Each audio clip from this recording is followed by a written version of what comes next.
Let us be reminded of a truth the scripture reminds us of. Matthew 18:3.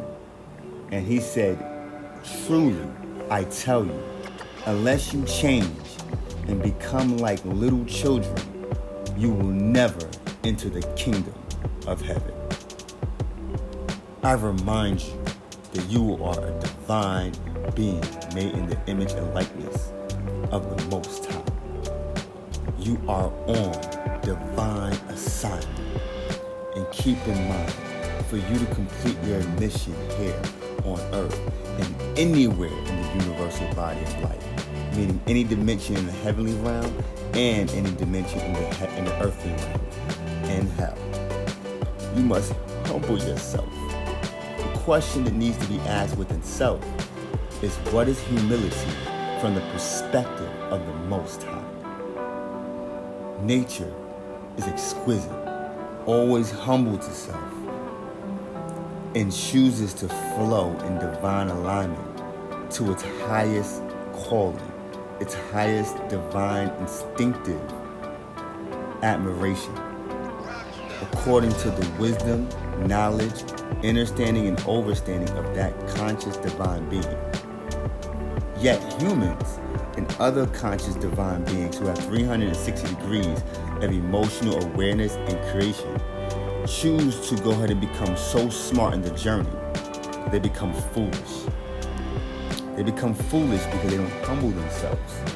And they think that they know better than their highest self. Trees resonate at about 432 hertz. It flows its roots as deep as that potential tree's designed for its root system to expand and go down, obviously according to the quality of the soil and its environment and the ability of that specific type of tree.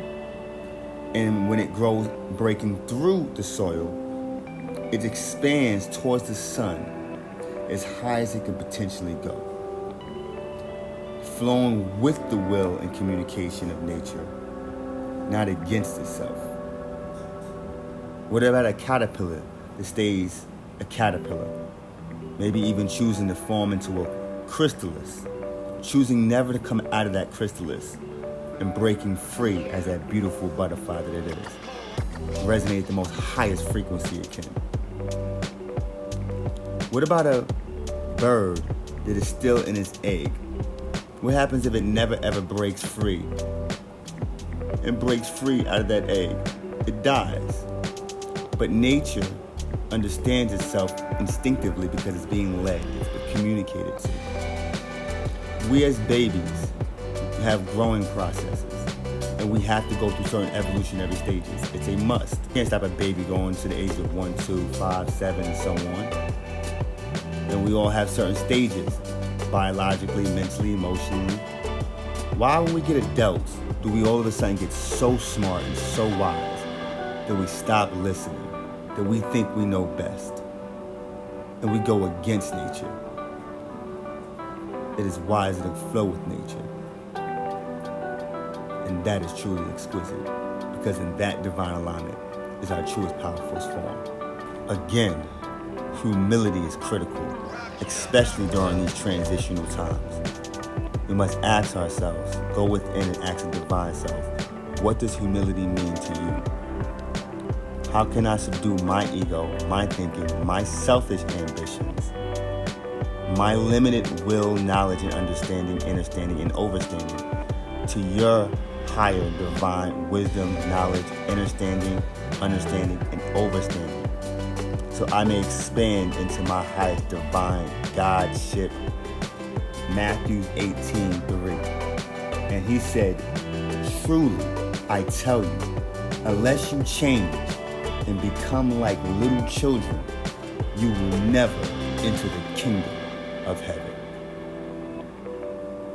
We are blessed. May we humble ourselves and divinely flow into our greatness, because who we are is nothing short of greatness. Bless up, my kings and queens, my God and goddesses. You are on divine assignment.